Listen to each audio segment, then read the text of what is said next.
I knew things were unraveling the second Darren walked past me without saying a word. Again. He'd always been the type who couldn't tell the difference between a server rack and a wine rack, but now he strutted through the office like he'd just personally coded the backbone of the company. His sisters weren't any better. Lindsay, with her influencer-level wardrobe and freshly whitened teeth, chirping about streamlining digital touchpoints, while Courtney updated the executive Slack channel with emoji-only OKRs. Their father's seat hadn't even cooled, and they were already ripping out the roots. That morning, I caught my reflection in the server room's plexiglass. Same navy cardigan, same badge I'd worn for 17 years. I still use the same mug Robert gave me after our 5th annual audit. Keep calm and trust the logs. Cute then. A ghost now. Let me pause for just a second. If you're the kind of person who gets sucked into these kinds of stories, make sure to hit subscribe and give this a like. It seriously helps the team keep telling them. 97% of people never do, and it's like yelling into a void. So if you're still with me, click it. All right, back to it. The irony? They didn't even notice I was the one still running the core systems. Every vendor authentication cycle? Me. The data pipeline flags that prevented multi-million-dollar fines? Also me. But Darren wanted clean slate architecture. That was the phrase he used. Like we were remodeling a kitchen, not running a multinational logistics backbone. The man hadn't written a single line of script in his life. But suddenly, he was CEO of an empire built on code he'd never seen, never asked to see. I remember the first time I realized how far we drifted from Robert's vision. It was during the weekly continuity check. I always ran it alone, 5:30 a.m. on Thursdays, before most people showed up. Just me, the logs, and the silence. That morning, the new IT manager, someone Darren brought in from a visionary AI startup, barged in with a protein shake and a Bluetooth earpiece still blinking in his head. "Still running that prehistoric sweep?" he asked, smirking like he'd caught me using a rotary phone. "No," I said without looking up. "I'm confirming whether the system still trusts us." He blinked. "Sorry, what?" I turned back to the screen. Trust is a setting in this environment, not a sentiment. He didn't reply, just backed out like I was contagious.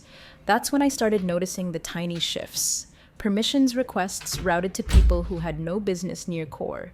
Back-end flags overwritten manually. The new DevOps contractor tried to delete a sandbox environment called Ouroboros, flagged it as clutter.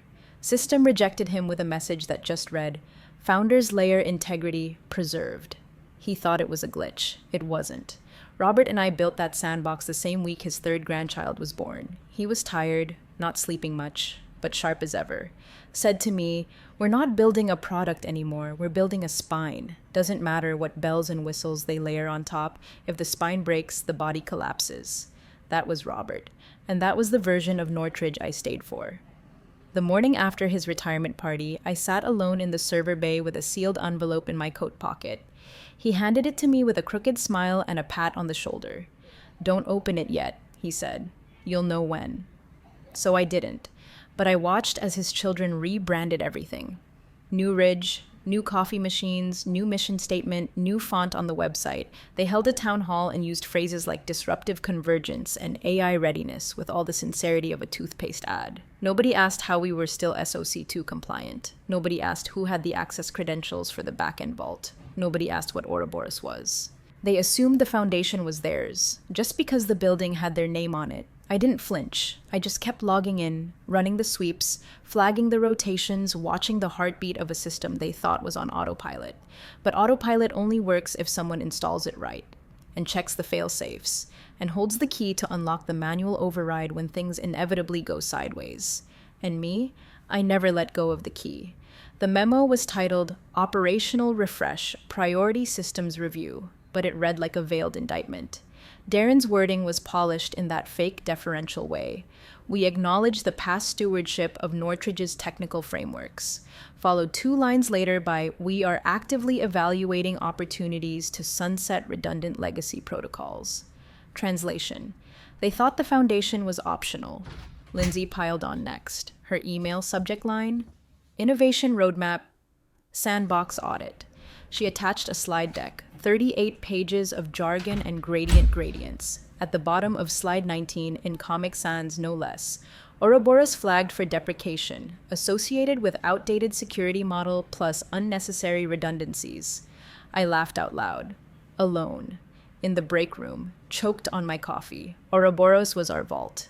It wasn't even online in the traditional sense. It was heartbeat triggered, distributed across embedded nodes, accessible only through a rotational cipher that Robert himself joked was equal parts code and religion.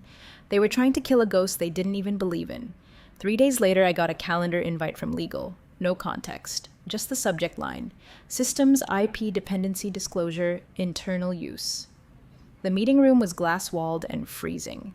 Young lawyer across from me looked nervous, the type who practiced saying value add in the mirror every morning. "Thank you for joining," he started like I had a choice. "Leadership has asked us to gather a comprehensive picture of our critical infrastructure, especially anything that may impact future roadmap or..." He paused, glanced down at his notes, then leaned in. "Potential M&A scenarios." There it was. Sale was on the table. Of course it was. I nodded. "So you'd like a list of core dependencies?" "Yes. Any proprietary frameworks, embedded logic trees, license trails, anything that might represent structural risk if uncoupled." I took out a legal pad, wrote 3 lines: vendor chain integrations, flagged, sandbox environments, modular, core logic map, trust clause protected. I underlined the last one twice, then slid it across the table. He scanned it. "I'm sorry. Trust clause protected?" I smiled. "It's in the founder's estate protocol." He blinked. I don't think I've seen that in our systems agreement archive." "You wouldn't have," I said, "unless Robert gave you access to the private inheritance annex." Silence. The clause was drafted by Nortridge's original counsel, not part of operational documentation, part of estate governance. He stared wide-eyed. "Are you saying certain systems are tied to his personal estate?" "I'm saying," I said evenly, "no major system change or transfer of intellectual property tied to the core can legally proceed without one signature." "Whose?" I pulled the envelope from my coat pocket, tapped it once. "You'll know when." He left the room in a half jog. The next few days were noisier, more consultants, a new project manager from San Francisco with a man bun and a portable ring light, Teams meetings about re-architecting the stack for scale. Nobody asked why API handshake logs were bouncing with internal status codes labeled gate lock incomplete. Lindsay flagged it on Slack. "Can someone plus look into that legacy authentication loop? Seems broken?" Someone replied with a shrug emoji. They weren't ready. Not for what Robert and I built. Not for how we built it. They thought everything started when the logo changed. But the logic tree still started at root. And root was me. They could layer on their dashboards and slide decks all they wanted. But nothing they planned, migrated, sold, or merged would leave the gate unless that root was signed. And they were just now starting to realize it. They picked 3:47 p.m. on a Friday. Classic. That liminal window where people are half checked out and the office feels like a waiting room no one wants to sit in. Darren chose the big glass conference room.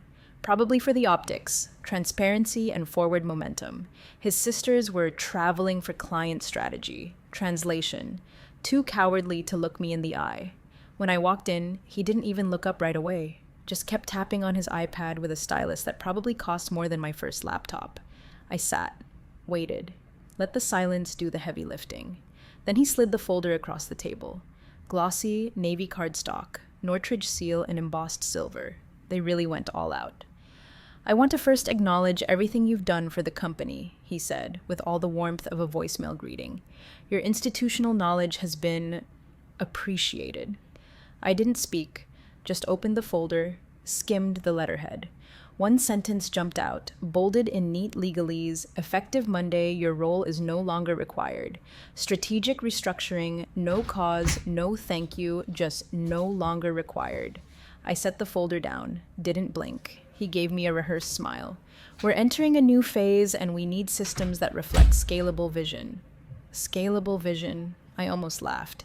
Instead, I reached into my coat pocket and took out Robert's envelope, the same one I hadn't opened, still sealed, still bearing the faint imprint of his thumb where he pressed it into my hand that night. I slid it into my own folder, closed it, then I stood. "You're free to scale whatever you like," I said, tucking the envelope into my satchel. "Hire visionaries. Stack sprints, burn down the backlog, whatever helps you sleep." He straightened in his chair, sensing something. I'm sorry. I'm not sure I follow. I looked him in the eye for the first time all meeting. You're trying to repaint a ship mid-sail without checking who built the hull. He blinked. Excuse me? I tapped the envelope gently, once. Robert left you the building, not the foundation. Something in his face shifted. He reached for his stylus again, like it might shield him. You're saying... what, exactly? I'm saying this company still runs on protocols written when you were in high school. I'm saying that under estate governance, the core logic, Ouroboros, vendor gatekeeping, compliance validation, cannot legally be transferred, altered, or retired without one thing. I made a signing gesture in the air, then turned to leave. He stood abruptly. You're holding us hostage with obsolete infrastructure. I stopped in the doorway, turned just enough for my voice to carry. No, I'm safeguarding what still works from people who never bothered to ask how. Outside the room, no one looked up as I walked past. No dramatic hallway goodbyes, just the familiar hum of servers and the distant clack of a new intern trying to reset her password again. At my desk, I packed methodically. One coffee mug, one backup drive, already encrypted. The printout of Robert's original logic map, still folded in my bottom drawer like a blueprint no one believed was real. And one envelope. I didn't cry, not because I wasn't angry, but because anger needs a target. And Darren? He wasn't the villain. He was just the kind of fool who inherited a crown and assumed it came with a throne. The difference was written in every line of code still pulsing beneath their vision decks. And as of Monday, they'd finally be on their own. Let's see how far they get. They thought they'd be live by Monday. That was the plan. 2 weeks of agile transition into a sleeker, cloud-native version of Northridge's backbone, prepped for integration with a SaaS powerhouse in Palo Alto. The acquisition wasn't public yet, but whispers floated. Equity talks, digital twin language, terms like multi-vertical synergy. The kind of talk that sounds impressive until a system says no. It started small. A migration script timed out during sandbox replication. Then another. Then an entire testing environment refused to mount. Darren blamed the cloud consultant. The consultant blamed the legacy logic. Lindsay flagged it in a group thread with a thumbs down emoji and a passive-aggressive gif that read, "Did you try turning it off and on again?" Then came the real wall. The first set of external API handshakes failed at step 3, authorization phase. Not unauthorized, not access denied, just a looping stall. The system didn't reject them. It just waited. An engineer flagged the audit log. It read, "Trusted signatory not verified. Ouroboros node awaiting validation." Nobody knew what it meant. One junior backend dev thought it was a joke. Is Ouroboros a test environment? They tried to delete the node. The command returned a silent failure. Then it reappeared. Same name, same config, same encryption key nested in a 512-bit lattice with a callout tag labeled MBRN 7.24.07. My initials. My timestamp. July 24th, 2007. Lindsay summoned a consultant from Denver who billed $3,000 an hour. He lasted 2 days before leaving with a headache and a cryptic post-it. Your system doesn't fail, it defers. By week's end, they had 6 contractors, 4 internal devs, and 2 product managers burning 14-hour days trying to map the dependency tree. They couldn't. It wasn't documented, not fully, not anywhere they had access to, because the map wasn't in a system. It was in my head, and, in one case, in the bottom drawer of a file cabinet that no one had opened since the last SOC2 review. Not that it mattered. They still thought the problem was code. It wasn't code, it was the absence of trust. You don't just flip a switch on a compliance-anchored system, built to survive the death of its own creator. You don't shove a SaaS pipe into a core built on lineage, handshakes, and encrypted gate checks without knowing the password. And the password wasn't alphanumeric, it was a signature. And until they had mine, Ouroboros wouldn't move. One dev finally posted the question out loud in the internal Slack. Does anyone know who is the trusted signatory? No one replied. But somewhere in the logs, the system had already answered. They just didn't like what it said. She came in swinging. Lindsay had that kind of energy, like a middle manager on a Red Bull drip, convinced that enthusiasm could outpace entropy. I heard through the grapevine she'd taken personal ownership of the transition, which, in Lindsay speak, meant she was about to break things she didn't understand and then host a meeting about it. Her first move was laughably predictable. Override protocol from the UI level, she used her admin key to try and remap permission nodes. Didn't work. So she escalated, reassigned system credentials to herself, Darren, and one of the acquisition liaisons from Palo Alto. The system accepted the entries, but none of them worked. See, acceptance wasn't the same as recognition. You could write any name on a lock. That didn't mean the key would turn. Still, they pressed on. She pulled in a fresh dev team, this one from a startup that bragged about redefining cloud-native identity layers. They swaggered into the server room with cargo vests, coffees, and startup arrogance. I saw one of them lean over a terminal and whisper, "What even is this?" They'd barely started the rebuild when the triggers began to fire. Procurement systems stuttered, just flickered. A 27-second stall in the invoice queue triggered cascading failure notices across the automated supply chain. 4 different vendors pinged the procurement lead asking if Nortridge was under investigation. One even paused delivery pending renewal confirmation, per the contract clause I'd embedded 8 fiscal years ago. All renewals contingent on founders' layer approval. Meanwhile, over in legal, the archive system threw itself into read-only mode. Files went dark, metadata stripped.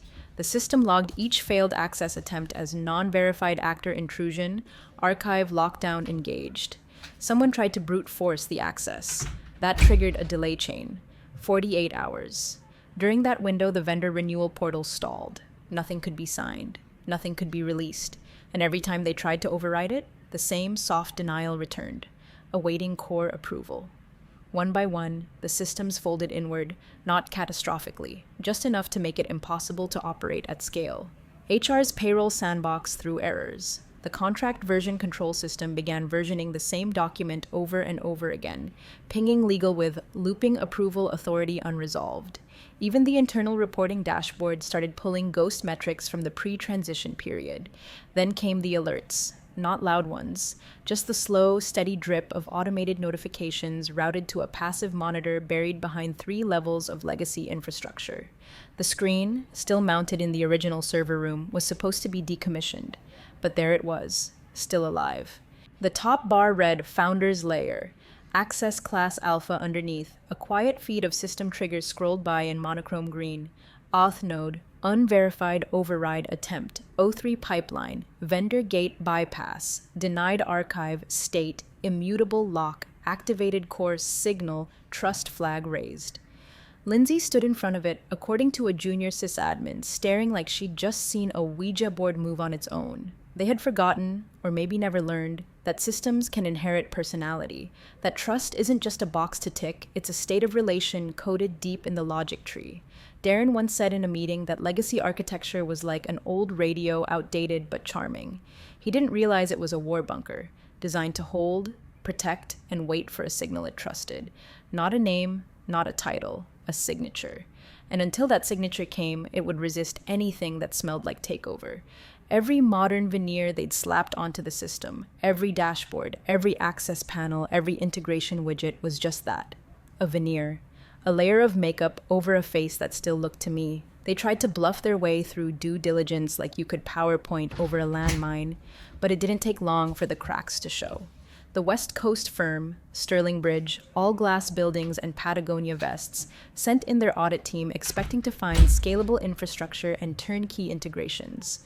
What they found was silence. They couldn't access a quarter of the environment. Systems returned incomplete telemetry. Documentation was spotty, intentionally so. I never kept the real documentation in Confluence because Robert and I agreed. If it can be edited by anyone, it's not documentation. It's a liability. Sterling Bridge's head of technical review, some guy named Mikhail who looked like he lived in a Slack channel, stood in the boardroom after 4 hours and said flatly, "You're either hiding a breach or you've lost key personnel access." Which is it? They didn't have a good answer. Darren tried spin. Legacy architecture is being recontextualized for forward momentum. Mikhail blinked twice. That's not a sentence. And just like that, the acquisition stalled. The phrase that started circulating in emails, and I only saw it because a former compliance analyst, bless her, still had me in her BCC habits, was legacy chokehold. as if the system itself was acting maliciously instead of defensively, as if code was rebelling, as if I hadn't spent 18 years building the exact behavior they were now calling a bug. Darren held in all hands, one of those gut-clenching affairs where desperation pretends to be confidence. He stood under the Nortridge logo, now rebranded in soft gray with a clean sans-serif font, and said, "We will have this resolved by quarter's end. We're bringing in specialists." I imagine no one clapped. A day later, I got a message from Maya, a junior analyst I mentored years ago. Still sharp, still kind. She was always the first one to figure out the difference between broken and unauthorized. Her message was short, just a text. "They're asking who has the Ouroboros token. No one will say your name." I smiled. Not cruelly, not smugly, just with the kind of quiet satisfaction that comes when a system does exactly what it's supposed to do under pressure. Let them fumble, let them circle, let them dance around the question like it's radioactive. It wasn't a secret. They just didn't want to admit they'd already burned the only bridge that could carry them over the firewall. The legal notice came next, not a lawsuit. A letter, drafted by some firm with a name like Wilcox and Stratton, as if that made it sound more civil. Courteous phrasing. Multiple uses of appreciate. The subject line read, "Request for technical cooperation. Back-end infrastructure access assistance." The body was a masterpiece of corporate groveling. "While your employment with Nortridge Systems concluded amicably," it began, which was adorable, "we are reaching out to request your assistance in navigating a critical back-end stack transition currently impacting planned M&A proceedings." They didn't offer compensation, just appreciation and recognition of legacy expertise. I didn't respond. Not because I was angry. I wasn't. Anger burns too fast, and I'd learned long ago how to hold a cold line. But if they wanted my help, they could learn what Robert always knew. Trust isn't given in crisis. It's earned in the years before it. And me, I didn't need to raise my voice to be heard. They'd already built the system to listen for mine. The call came at 9:17 p.m., my landline, of all things. I hadn't given that number to anyone at Nortridge since the office upgraded to Zoom everything. I let it ring twice before answering. "Hello?" Silence, then a breath. Then, "It's Lindsay." Her voice was different, no performance, no buzzwords, just the kind of clipped tone people use when they've run out of plausible deniability.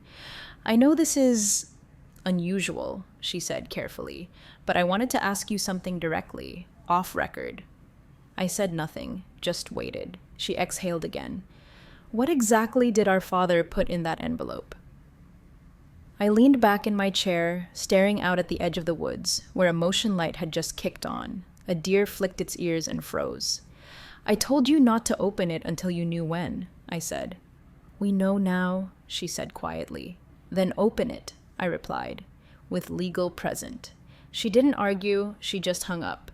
2 days passed. Then the email came, sent from a paralegal at Wilcox and Stratton. No message body, just an attachment labeled Estate Addendum Founders Layer Clause .pdf. I opened it. There, printed on Nortridge letterhead in Robert's distinct cursive, half print, half defiant loop, was a single statement. No major system change or sale may occur without the signature of the person who built our core. Below that, in sharp black ink, 2 words, M. Brennan, my name. No title, no modifiers, just the person. The human behind the architecture. Estate sealed, final. I read it once, twice. I didn't smile, I didn't laugh. I just felt the room tilt slightly as the weight of inevitability shifted from their hands back to mine.